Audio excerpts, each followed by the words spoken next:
السلام علیکم ورحمۃ اللہ وبرکاتہ۔ دوستوں امید کرتا ہوں تمام دوست احباب خیریت سے ہوں گے۔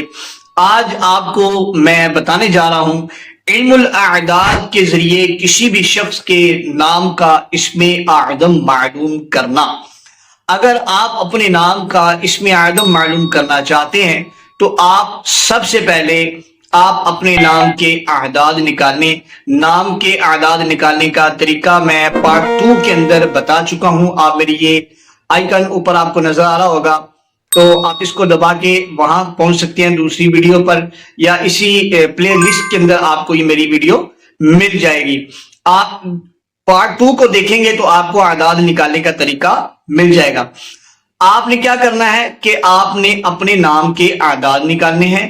اپنے نام کے اعداد نکالنے کے بعد اللہ تعالیٰ کے صفاتی ناموں میں سے کوئی بھی نام دیکھنا ہے کہ جس نام کے اعداد آپ کے نام کے اعداد کے بالکل برابر ہوں، موافق آ رہے ہوں۔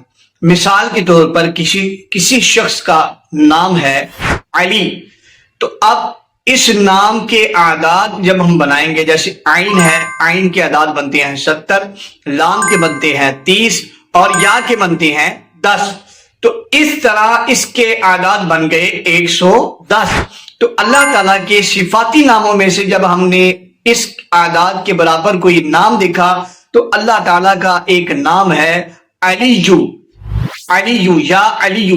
تو اب یہ جو اللہ تعالیٰ کا نام ہے یا علیو، یہ اس شخص کے لیے، یعنی جس کا نام علی ہے، اس کے لیے یہ اسم اعظم بن جائے گا۔ اب یہ ہے کہ اس شخص کے لیے یہ ہے کہ وہ شخص اس کو ٹرپل کر لے یا ڈبل کر لے، اور اس کی ڈبل تعداد کے اندر جو ہے روزانہ اس کو پڑھنا شروع کر دے۔ کوئی ایک وقت مقرر کر لے، کوئی بھی وقت ہو، عشاء کے بعد ہو یا فجر کے بعد، تو لگاتار جو ہے وہ 22 دن تک یا 40 دن تک پڑھنا شروع کر دیں، تو انشاءاللہ کریم اللہ تعالیٰ کے فضل و کرم سے یہ نام آپ کے لیے اسم اعظم کی حیثیت رکھے گا، اور انشاءاللہ الکریم آپ کے بگڑے ہوئے کام بننا شروع ہو جائیں گی، اور ہر قسم کی بندشیں دور ہو جائیں گی، آپ کی دعائیں زیادہ قبول ہوں گی، اور جو بھی نیت آپ دل میں کریں گے اللہ تعالیٰ وہ آپ کی خواہش اور اس نیت کو پورا فرما دے گا۔ تو یہ بڑا زبردست عمل ہے، اس کے ذریعے آپ دنیا کے سارے کام لے سکتے ہیں۔ یعنی علم الاعداد کا ایک ایسا یہ فن ہے، ایک قاعدہ ہے، ایک قانون ہے کہ اس کے ذریعے آپ اسم اعظم تک پہنچتے ہیں۔ اور سب سے بڑی بات آپ کو بتانے جا رہا ہوں کہ ملکہ بلقیس، جس کا ذکر قرآن پاک کے اندر ہے کہ حضرت سلیمان علیہ السلام نے ملکہ بلقیس کا جو تخت منگوایا تھا وہ کس چیز کے ذریعے منگوایا تھا؟ حضرت سلیمان علیہ السلام نے اپنے جو آپ کے لوگ تھے، آپ کے سامنے جنات بھی تھے، انسان بھی تھے، مجلس کے اندر آپ نے اعلان فرمایا کہ ملکہ بلقیس کا تخت کون لے کر آئے گا، جنات کو اعلان کیا۔ تو ایک جن جو بہت بڑا عفریت تھا اور بہت بڑا طاقتور تھا وہ کھڑا ہوا، اس نے کہا کہ حضرت میں وہ جو تخت ہے نا وہ آپ کے پاس لے آؤں گا، آپ کی مجلس جو ہے وہ برخاست ہونے سے پہلے۔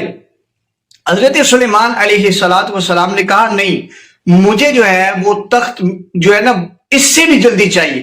تو سارے جن جو ہے وہ خاموش ہو کر بیٹھ گئے۔ حضرت سلیمان علیہ السلام کا امتی تھا جن کا نام تھا آصف بن برقیہ، اور یہ اللہ تعالیٰ کا نیک بندہ تھا اور اسم اعظم کے عامل تھے۔ انہوں نے حضرت سلیمان علیہ السلام سے گزارش کی کہ حضور آپ اپنی آنکھ کو جھپکیں گے نہیں، وہ ملکہ بلقیس کا تخت آپ کے پاس ہوگا۔ تو آپ نے کیا کیا؟ آپ نے اسم اعظم پڑھ کے دعا کی تو ملکہ بلقیس کا تخت آنکھ جھپکنے سے پہلے حضرت سلیمان علیہ السلام کی بارگاہ میں حاضر ہو گیا، زمین کو پھاڑتے ہوئے وہاں پہنچ گیا۔ تو آپ اندازہ لگا لیں کہ اسم اعظم کی کتنی پاور ہے، کتنی طاقت ہے، کہ جنات سے بھی زیادہ پاور ہے اس کی، جو بڑے بڑے جو عامل جنات ان سے بھی زیادہ اس کی پاور۔